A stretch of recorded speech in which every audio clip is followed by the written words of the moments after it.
प्यारे विद्यार्थियों नमस्कार। स्वागत है आप सभी का आपके अपने YouTube चैनल आरपी स्टडी में। तो आज हम दोस्तों बीएसटीसी एग्जाम 2026 के लिए हिंदी के इंपॉर्टेंट क्वेश्चन देखेंगे। जो भी विद्यार्थी बीएसटीसी एग्जाम 2026 की तैयारी कर रहे हैं, बीएसटीसी में किस टाइप से क्वेश्चन आते हैं, कौन कौन से प्रश्न इंपॉर्टेंट है दोस्तों, और हिंदी में विशेष करके विद्यार्थी कमेंट करते रहते हैं कि हिंदी की क्लास थोड़ी ज़्यादा लाओ।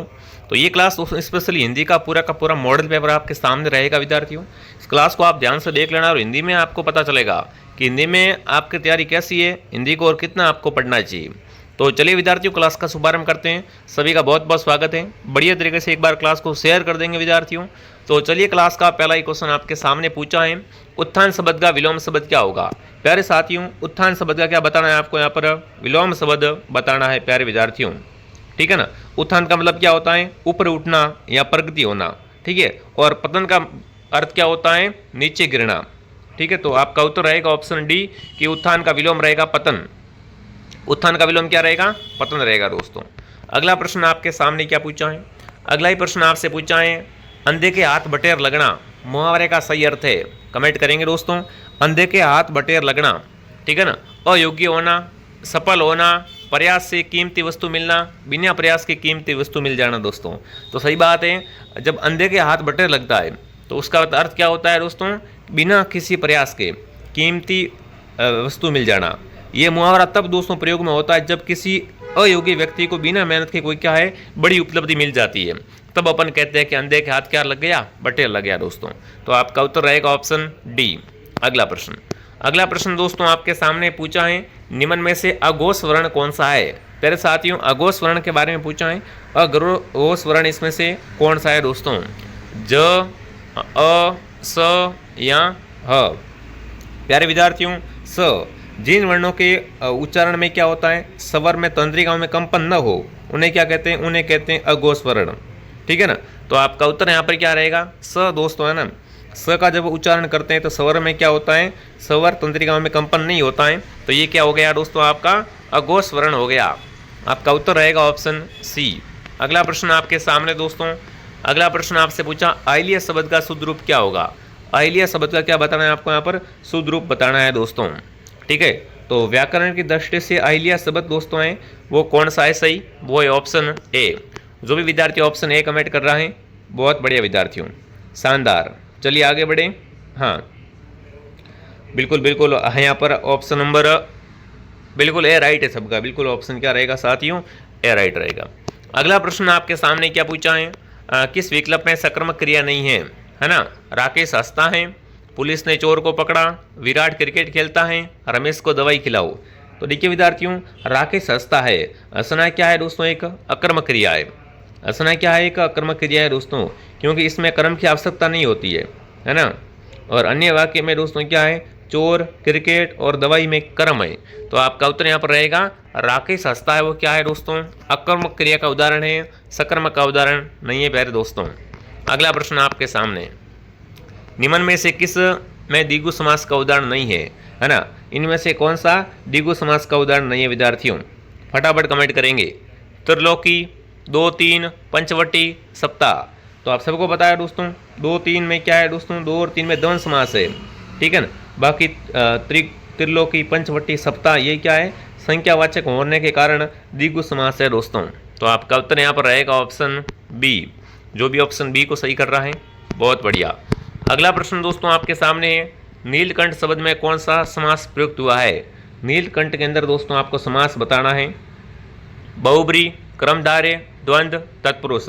तो देखिए विद्यार्थियों, बहुब्री क्या है, एक बिल्कुल नीला है यहाँ पर दोस्तों, वो क्या है बिल्कुल आपका जैसे नीलकंठ शब्द के अंदर, तो नीलकंठ के अंदर नीला क्या है दोस्तों, बहुब्री है। ठीक है। बिल्कुल जैसे नीला है कंठ जिनका, अर्थात शिव, है ना। जब दोनों पद मिलकर किसी तीसरे विशेष अर्थ की ओर संकेत करते हैं तो वहाँ पर क्या होता है, वहाँ पर होता है दोस्तों आपका बहुब्री समास। तो यहाँ पर बताया जा रहा है कि नीला है जिसका कंठ, मतलब किसकी ओर अंकित हो रहा है, बिल्कुल शिव की ओर इशारा हो रहा है। ठीक है। अगला प्रश्न दोस्तों आपके सामने क्या पूछा है, महेंद्र शब्द का संधि विशेष क्या होगा। यहाँ पर आपको बताना महेंद्र शब्द का संधि विशेष दोस्तों, तो बिल्कुल यहाँ पर आपका रहेगा महाधन इंद्र। इसके अंदर अगर आपसे संधि पूछ ले दोस्तों, तो महेंद्र शब्द है वो गुण संधि का उदाहरण है। किसका उदाहरण है दोस्तों, गुण संधि का उदाहरण। अगला प्रश्न आपके सामने, अमृत का पर्यायवाची शब्द का चयन कीजिए। यहाँ पर बताना अमृत का पर्यायवाची कौन सा होता है साथियों, नीर, पयूष, रस, विष। बताओ अमृत का पर्यायवाची दोस्तों अगर आपसे पूछ ले एग्जाम्स के अंदर, पीयूष है ना, सुधा, अमी, अमृत के पर्यायवाची शब्द है। बट यहाँ पर दोस्तों ये वाला जो पीयूष है ना, ठीक है ना, हाँ बिल्कुल, ये क्या है दोस्तों, यहाँ पर इसका दोस्तों समानार्थी शब्द है, वो बिल्कुल है आपका। तो जो भी विद्यार्थी ऑप्शन बी कमेंट कर रहा है पीयूष, ठीक है। नीर तो देखो जल का पर्यायवाची होता है, ठीक है, हाँ बिल्कुल। अमृत को पीयूष कहते हैं, सुधा कहते हैं और अमी कहते हैं, ठीक है। तो आपका उत्तर क्या रहेगा, पीयूष राइट रहेगा। अगला प्रश्न दोस्तों आपके सामने है, कौन सा शब्द वर्तनी की दृष्टि से अशुद्ध है। वर्तनी की दृष्टि से अशुद्ध शब्द कौन सा है दोस्तों, दृष्टि, पंडित, उल्लंघन, उपयुक्त। तो यहाँ पर जो देखो पंडित नाम लिखा हुआ है दोस्तों, ये वर्तनी के हिसाब से क्या लिखा हुआ है, अशुद्ध लिखा हुआ है प्यारे साथियों, ठीक है। अगला प्रश्न, कौन सा शब्द द्विगु समास का उदाहरण है। बिल्कुल इनमें से बताओ कौन सा शब्द द्विगु समास का उदाहरण है। नवरत्न, चंद्रकला, चरण कलम या दोस्तों पदच्युत। तो देखिए विद्यार्थियों, बात करें अगर द्विगु समास के बारे में, ठीक है ना, तो नवरत्न शब्द है ना, नवरत्न का अगर समास विग्रह करें, नवरत्नों का समूह, जिस समास का पहला पद संख्यावाचक हो वो कौन सा समास होता है, वो होता है द्विगु समास दोस्तों, ठीक है। इसमें पहला ही 9 आ गया तो क्या हो गया, संख्यावाचक हो गया, ठीक है। अगला दोस्तों, तत्पुरुष समास का सही उदाहरण कौन सा है। पीताम्बर, गिरधर, गोपालक, बंशीधर। तत्पुरुष समास की दोस्तों बात की जाए तो गोपालक शब्द दोस्तों, गोपालक मतलब दोस्तों क्या होता है, गो को पालने वाला, कर्म तत्पुरुष, ठीक है। और अन्य विकल्प जैसे पीताम्बर, गिरधर, बंशीधर, ये क्या है दोस्तों, बहुब्रीहि समास के उदाहरण है। बट गोपालक शब्द क्या है दोस्तों, तत्पुरुष समास का उदाहरण है प्यारे साथियों। आई बात समझ में। जो भी विद्यार्थी क्लास को देख रहे हैं, क्लास को लाइक एंड सब्सक्राइब जरूर करें दोस्तों। अगला प्रश्न आपके सामने क्या पूछा, देखिए दोस्तों। आगे बढ़ने से पहले जो विद्यार्थी बीएसटीसी एग्जाम 2026 की तैयारी कर रहे हैं, राजस्थान जीके को लेकर चिंतित है कि सर मेरे राजस्थान जीके की तैयारी नहीं हो पाई है, जीके में क्या पढ़ूं, तो हम दोस्तों आपके लेके आ चुके हैं राजस्थान जीके का एमसीक्यू स्पेशल बैच, ठीक है। बीएसटीसी 2026 के लिए जीके का स्पेशल बैच दोस्तों अभी स्टार्ट हुआ है। जो भी विद्यार्थी जुड़ना चाहते हैं फटाफट तरीके से प्ले स्टोर से आरपी स्टडी ऐप डाउनलोड करो और यहाँ से जीके वाले बैच को ज्वाइन कर लो। इसके अंदर पूरी हमारी गारंटी रहेगी कि आपके 50 क्वेश्चन जीके के आएंगे, उसमें से 40 प्लस क्वेश्चन है वो बिल्कुल 40 तो आप मान के ही चलो सीधे के सीधे यहाँ से मिल जाएंगे इस कोर्स से। और इस कोर्स की फीस भी हमने कम कर रखी है, मात्र और मात्र 249 में आपका जीके कवर हो रहा है। मार्केट में जीके की बुक लेने जाओगे तो इतने में नहीं आएगी, क्योंकि आपको पता है भूगोल की अलग लानी पड़ती है, इतिहास की अलग लानी पड़ती है। बट यहाँ पर 249 में video lecture plus PDF notes भी आपको मिल जाएंगे जिससे आप प्रिंट करवा सकते हो। तो फटाफट तरीके से ऐप डाउनलोड करके आप ज्वाइन कर लो विद्यार्थियों। ऐप का नाम है आरपी स्टडी। अगर पेमेंट किसी और से करना है तो हेल्पलाइन से कॉन्टैक्ट करें। यहाँ पर आपको जीके का तो चाहिए, इसके अलावा पूरा बैच चाहिए दोस्तों बीएसटीसी का। तो बीएसटीसी 2026 का संपूर्ण कोर्स भी हमारे पास अवेलेबल है, जिसके अंदर सारे विषय पढ़ाए जाते हैं। तो वो भी आपको कहाँ मिलेगा, आरपी स्टडी ऐप के अंदर मिल जाएगा। तो डाउनलोड कर लो आरपी स्टडी ऐप और बढ़िया तरीके से तैयारी स्टार्ट कर लो। अगर नई तैयारी स्टार्ट की है या फिर जो भी आपका विषय कमज़ोर है उस पर फोकस करो अब तो, ठीक है। अगला, निम्न में से कौन सा शब्द प्रत्यय से नहीं बना हुआ है। रसीला, करेला, खर्चीला, सुनहला। तो देखिए दोस्तों यहाँ पर बात करें थोड़ी सी, किसकी बात करें विद्यार्थियों, करेला शब्द की बात करें। ये क्या है, एक मूल शब्द है। क्या है दोस्तों, एक मूल शब्द है। रसीला में रस धन इला, खर्चीला में खरस धन इला, सुनहला में सोना धन हला। प्रत्यय लगा हुआ, बट करेला के अंदर क्या है दोस्तों, कोई भी प्रत्यय नहीं है। क्यों नहीं है प्रत्यय दोस्तों, क्यों करेला क्या है, एक मूल शब्द है प्यारे विद्यार्थियों। चलिए आगे बढ़ते हैं। अगला प्रश्न आपके सामने, निम्न में से तत्सम शब्द कौन सा है। पिया, 14, त्वरित या दोस्तों उड़ाई। तो बिल्कुल आप सबको यहाँ पर ध्यान रखना, त्वरित शब्द, त्वरित है वो क्या है, संस्कृत का मूल शब्द है। तो देखिए विद्यार्थियों, जब इसका तद्भव रूप बदलते तो क्या होगा, तुरंत होगा। ये तत्सम है दोस्तों। यहाँ पर त्वरित शब्द क्या है, तत्सम है।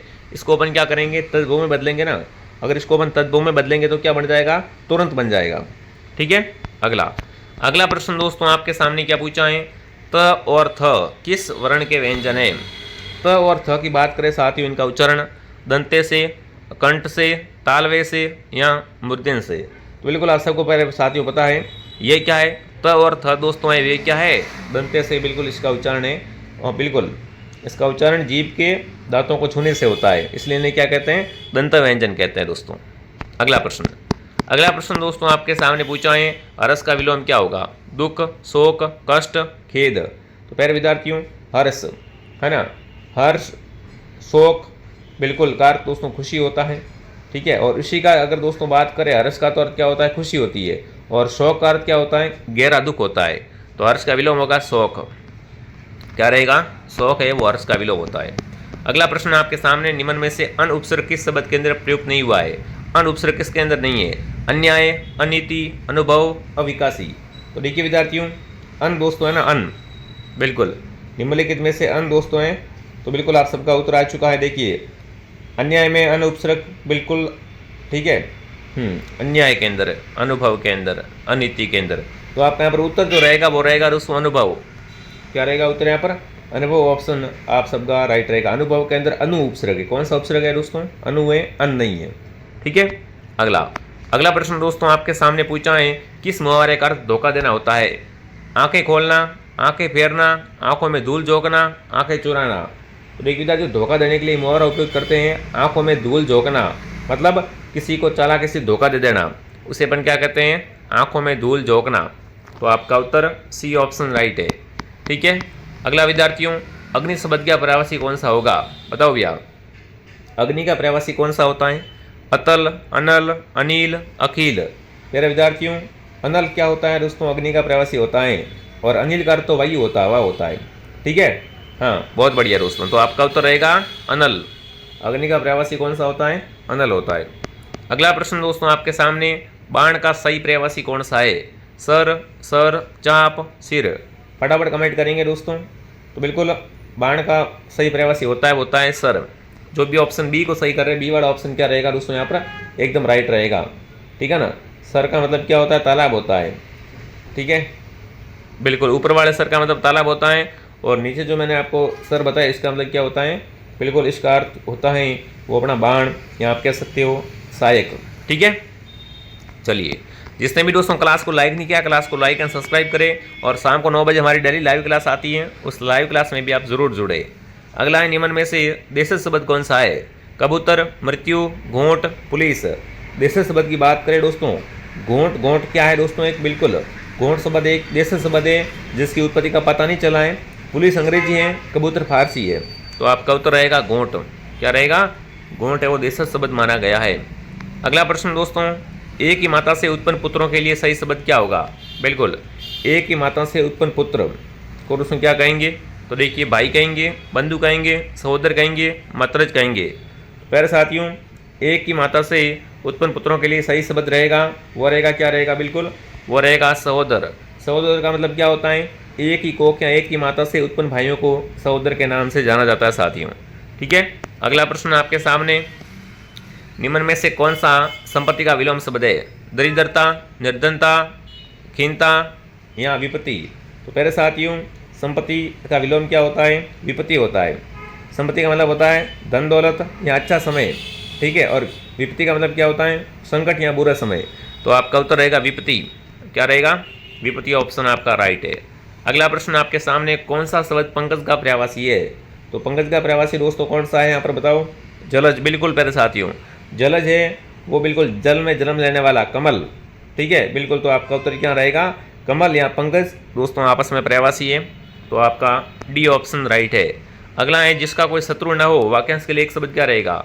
जिसका कोई भी शत्रु ना हो दोस्तों, तो उसे कहते हैं अजात शत्रु। क्या कहते हैं साथियों?